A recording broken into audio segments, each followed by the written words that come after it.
Herzlich willkommen hier in der OT-Blase. Wir sind hier auf einer ganz feinen Con, der blutgetränkten Erde nämlich. Einer fast imperialen Con, könnte man sagen. Wir sind hier auf einem wunderschönen Burggelände. Es ist wirklich bestes Wetter, nicht zu kalt, nicht zu warm. Ich muss sagen, als ich hier unterwegs war, das erste Mal, vor ein, zwei Stunden, muss ich wirklich sagen, es ist so, wie ich mir Lab vorgestellt habe, als ich so 14, 15 Jahre alt war und unbedingt auf Lab gehen wollte. Es ist einfach wunderbar. Und das Beste ist, ich darf spielen und Dominik, der nimmt einfach das ganze Wochenende auf. Genau, denn das Coole an diesem Konzept hier ist, wie schon gesagt, sehr viel Imperium, denn das ist hier eine PvP-Con. Es ist wirklich so, wir sind hier an einer Burgruine, die Imperialen sitzen auf der Burgruine und ja, müssen das Ding verteidigen gegen Spieler, die unten vor der Burg sitzen. Und dementsprechend dachte ich mir, das ist eine richtig geile Gelegenheit, mal hier aufzunehmen. Und vor allem, weil ich auf dem Epic Empires nicht das Imperiumslager aufnehmen konnte, ist das jetzt die beste Gelegenheit, mal euch zu zeigen, wie so das Warhammer Lab in Deutschland aussieht. Wir werden sehen auf jeden Fall, ob wir überleben, ob wir vielleicht sogar nach 2 Tagen körperlich gar nicht mehr OT in der Lage sind, was zu machen. Das wird man dann sehen. Aber eins kann ich euch versprechen, hier wird es auf jeden Fall richtig geile Aufnahmen geben von einem richtig tollen Labgelände mit bestem Wetter. Es wird ganz toll. Ich ziehe mir jetzt die Buche an und würde sagen, jetzt geht's ET. Alles klar.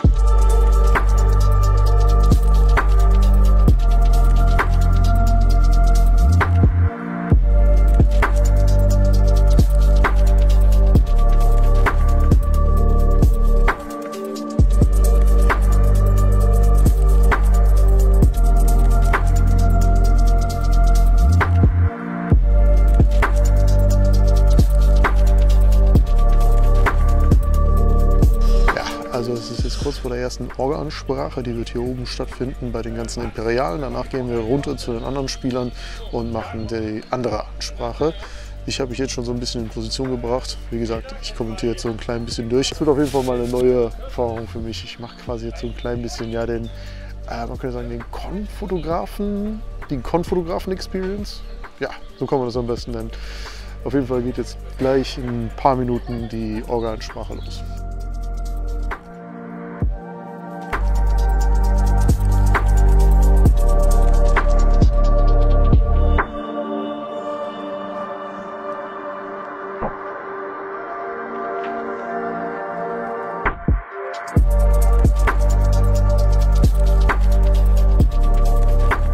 So, das war jetzt die Ansprache für die Imperialen.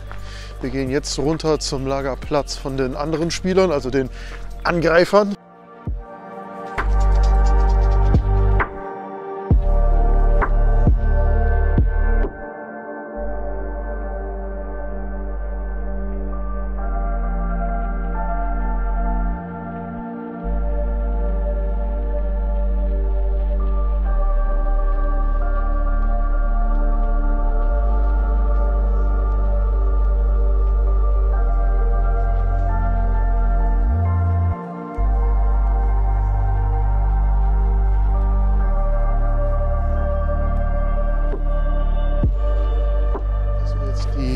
Sprache für die Angreifer und jetzt ist ja also ziemlich IT und jetzt werde ich mal gucken, wie ich mit meinem Setup die Nachtszenen auffangen werde. Das wollte ich nämlich schon immer mal ausprobieren.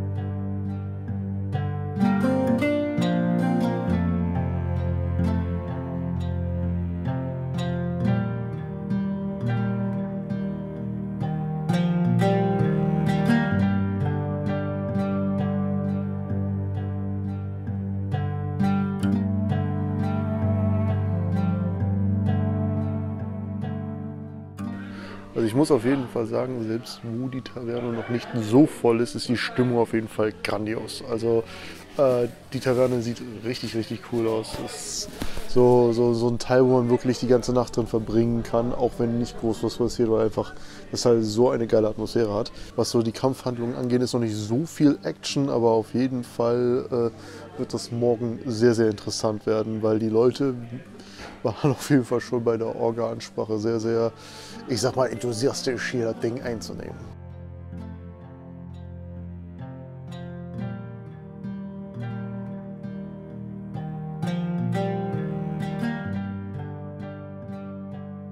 So. So. Wir haben jetzt den nächsten Morgen von Tag 2, also Samstag. Der erste Kaffee ist auch schon im System, deswegen kann ich jetzt wieder einigermaßen geradeaus denken. Ich muss auf jeden Fall sagen, die Aussicht von dieser Burg runter ist auf jeden Fall grandios. Das Umland ist extrem malerisch. Ja, also ich finde es auch cool, dass man auf das Feld der Angreifer runterschauen kann. Und ja, in der Nacht sah das hier schon super atmosphärisch aus, aber während des Tageslichts ist das einfach nochmal was ganz anderes. Also wie schon Lukas gesagt hat, das ist wirklich so etwas, was man sich so ein bisschen wünscht, wie Laab aussieht, wenn man so anfängt mit so 16, 17. Ja, es ist noch relativ frisch, deswegen sitze ich so ein bisschen in der Sonne. Es soll heute ein bisschen wärmer werden, was ein klein bisschen eine Herausforderung für mich ist, denn ich bin nicht so der Fan von warmen Temperaturen. Und ja, dann geht es jetzt mal weiter, wenn ich den Kaffee ausgedruckt habe.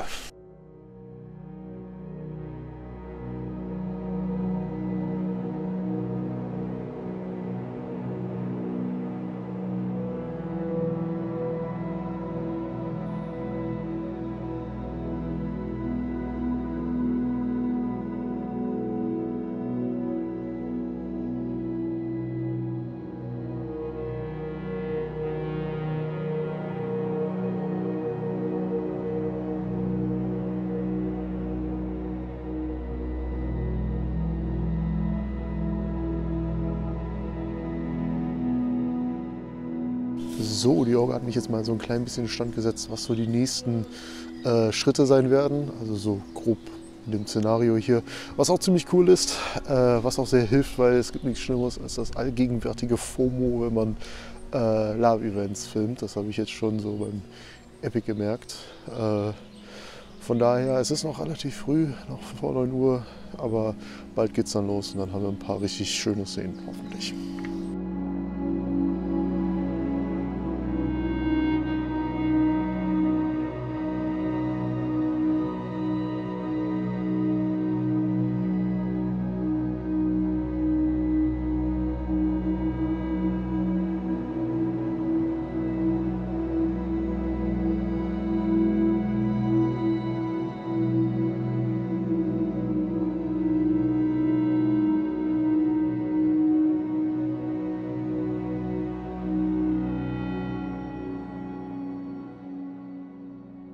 Ich mache mich jetzt mal zu den Angreifern auf, denn ansonsten bin ich viel zu versucht, zu viele Aufnahmen von den Imperialen zu machen. Bin mal gespannt. Es soll vielleicht bald zu einem Angriff kommen.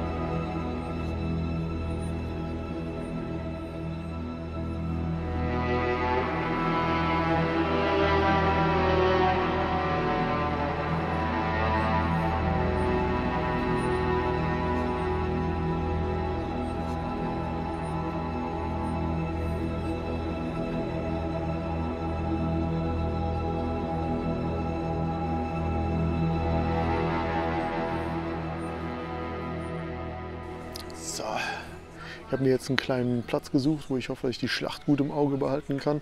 Oder den Angriff, je nachdem wie weit sie kommen. Das Ganze geht durch mehrere Tore, was für Angreifer nicht sehr angenehm ist.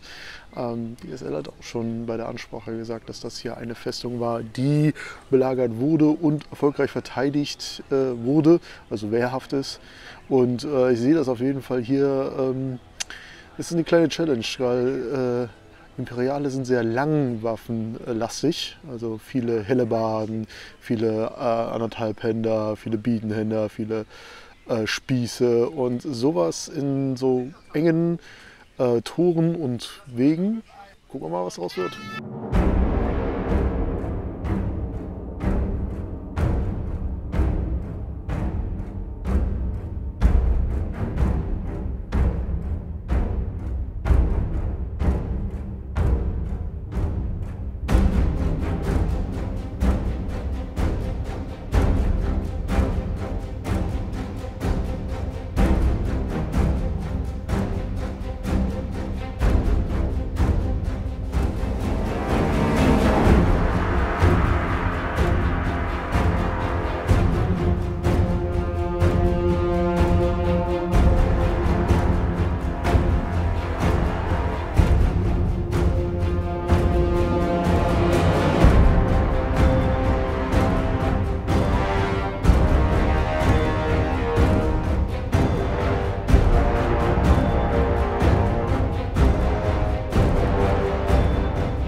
Kommt jetzt echt Schlag auf Schlag. Also man kann auf jeden Fall sich nicht beschweren, dass es hier zu wenig Action gibt.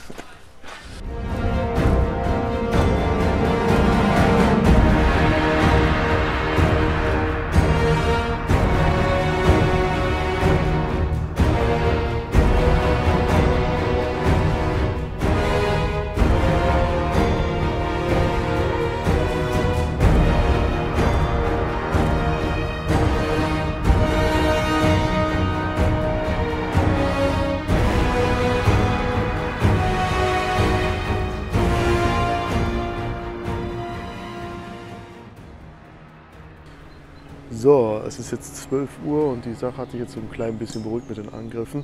Man kann auf jeden Fall sagen, die Entscheidung, kein Respawn-System zu haben, was die Orga machen wollte, um das Heilerspiel zu verbessern, ist auf jeden Fall aufgegangen. Man sieht jetzt wesentlich mehr Feldscherer-Aktionen, was halt fürs Imperium nicht ganz so normal ist. Das Imperium spielt sehr viel auf dem Epic Empires. Da gibt es ein Respawn-System. Man landet auf dem sogenannten Morse-Garten, was ein Friedhof ist, und kann sich noch so ein bisschen daran erinnern, was passiert ist, und ist dann wieder einfach am Leben mit der IT-Begründung, dass Mor, das ist der Todesgott im Imperium in Warhammer, einen nicht ins Reich gelassen, sondern zurückgeschickt hat. Wie dem auch sei, hier ist es komplett anders. Hier ist Tod, Tod oder halt Opferregel. Und dementsprechend gibt es jetzt wesentlich mehr Aktionen mit den Heilern. Ja, ich schätze mal, jetzt wo die Temperaturen immer wärmer werden, wird es wahrscheinlich ein klein bisschen weniger Action geben.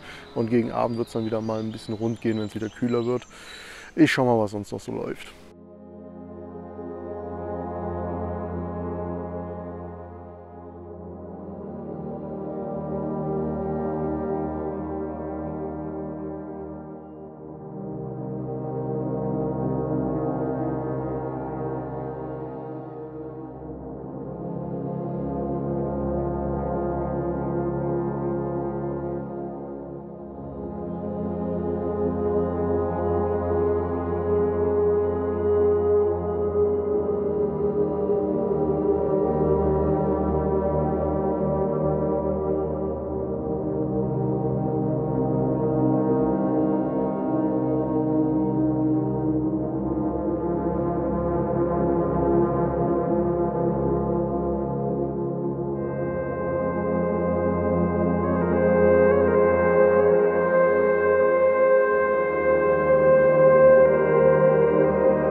So, ich bin jetzt gerade so richtig fett im Nachmittagstief.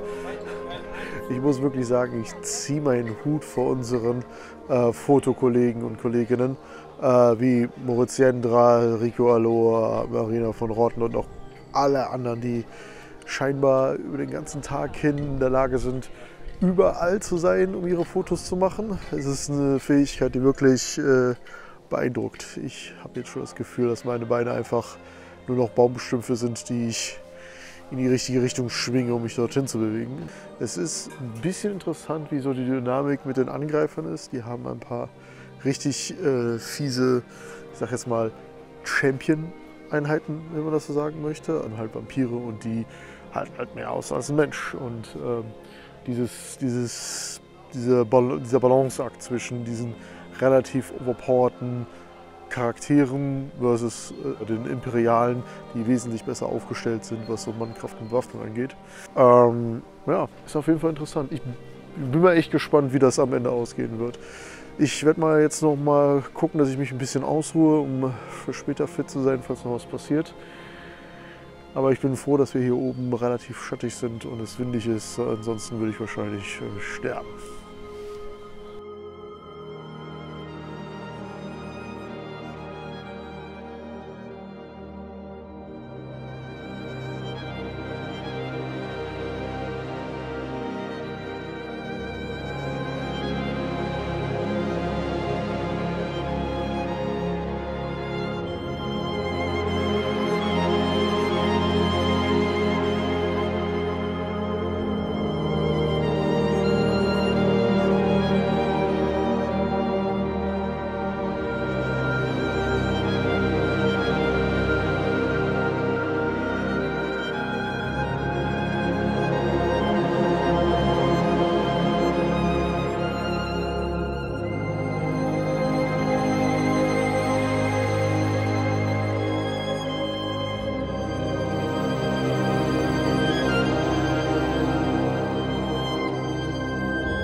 Außerdem denkt dran, wenn ihr einfach nur die Action haben wollt ohne mein Gebrabbel, dann könnt ihr euch natürlich auch das Highlight-Video vom Blutgetränkte Erde anschauen. Das findet ihr jetzt wahrscheinlich schon auf unserem Kanal oder hier oben im i. So Freunde, es ist 10 Uhr nachts, Energie ist weg. Es gab noch hier und da ein bisschen Action, die ich nicht eingefangen habe, weil es einfach zu viel war und über dem ganzen Platz verstreut. Ich werde jetzt die Segel streichen, sodass ich morgen hoffentlich ordentlich ausgeschlafen bin, um nochmal einen ganzen Tag einzufangen.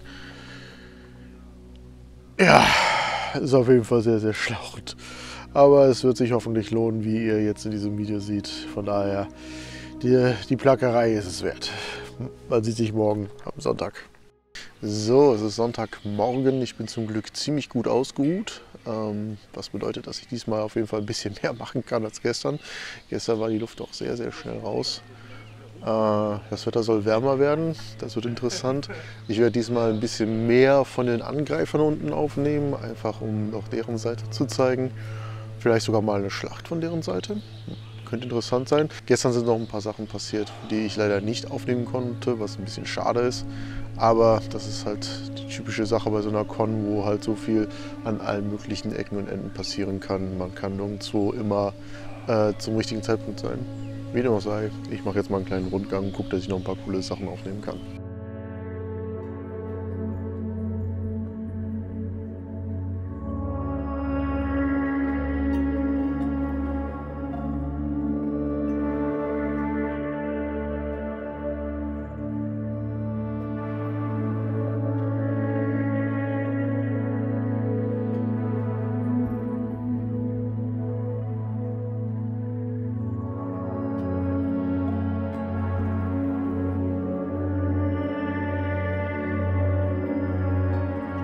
Wie war es denn bis jetzt? Ja, wir hatten auf jeden Fall.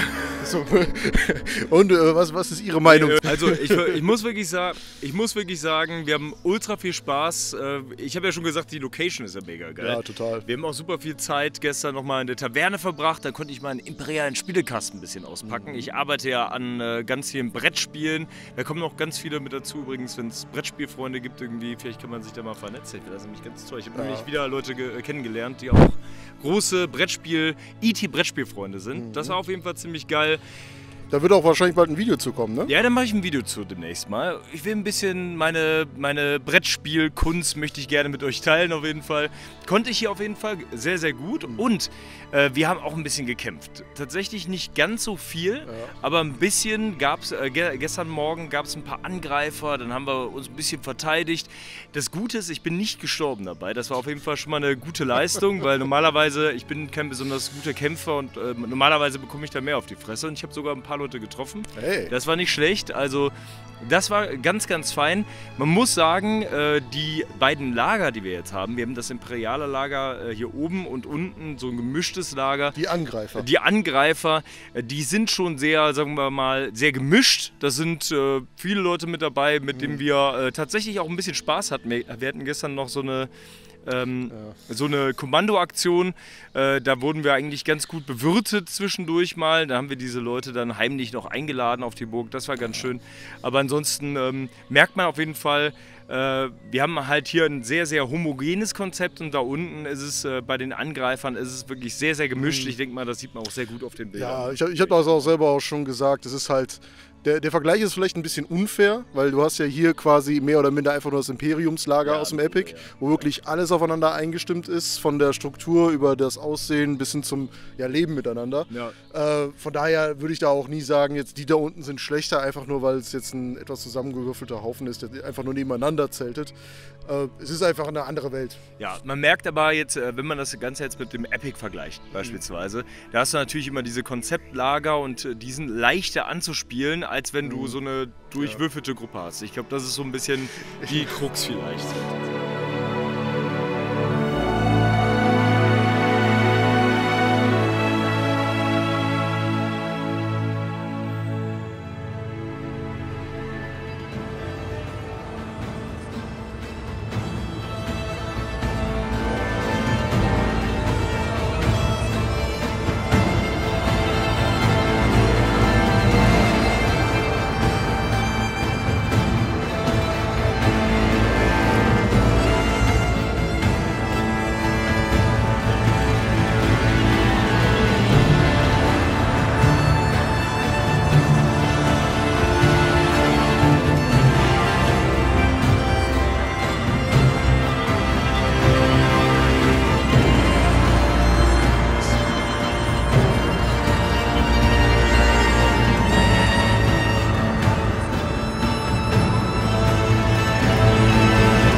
So, die Angreifer konnten jetzt tatsächlich die Burg nehmen, kurz vor 12 sozusagen.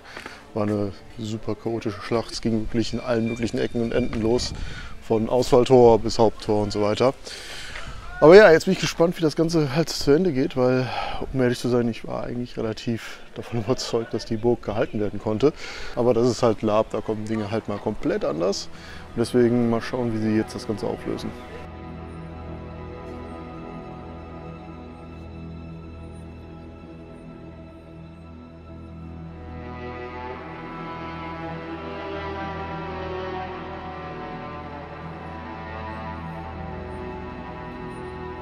So, wie es aussieht, ist die Burg doch nicht eingenommen, weil gerade hat sich alles in absolutem Chaos aufgelöst. Also bei den Angreifern gab es jetzt ein Zerwürfnis, Leute sind zum Imperium übergelaufen. Die Angreifer scheinen sich gerade gegenseitig zu verdreschen aus Gründen, die keiner so genau weiß. So, dementsprechend gibt es niemanden, der die Burg quasi besetzen konnte, was bedeutet, dass die Imperialen, welche noch im Besitz der Burg waren, und es gab noch ein paar Überreste von den Imperialen, nun die Burg jetzt innehaben. Von daher, ja, das Imperium hat obsiegt. Ich persönlich freue mich aber, dass ich quasi diese Erfahrung auch einmal abhaken konnte. Jetzt kann ich sagen, ich habe LabCons aus der Spielersicht, aus der NSC-Sicht, der Orga-Sicht, der SL-Sicht und der Fotografen-Videografen-Sicht komplett einmal mitbekommen. Und ja, nächstes Mal definitiv als Spieler. Ich muss definitiv auch immer ein riesen Dankeschön an die Freizeitritter aussprechen. Die waren auf jeden Fall immer bemüht, haben richtig gute Arbeit geleistet, waren immer ansprechbar, immer da. Ab und zu haben sie mir ein oder andere Aufnahmen ruiniert, weil sie durch das Split gelaufen sind, einfach weil sie wirklich immer sehr nah am Geschehen dran sind, was gut ist. vielleicht nicht so gut für einen Videografen, aber was für die Spieler auf jeden Fall super gut ist, weil so können Sachen nicht so schnell passieren, die vielleicht passieren könnten, wenn SLs nicht so ganz so aufmerksam sind. Hier aber auf jeden Fall nicht. Von daher einen vielen lieben Dank an die Freizeitritter, die auch mit uns sehr viel kommuniziert und koordiniert haben und mich auch immer haben wissen lassen, wann irgendwas passiert.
Ja, ich bin wieder OT und der Dominik hat mich heute Morgen geweckt und ich bin gar nicht mal so im Eimer.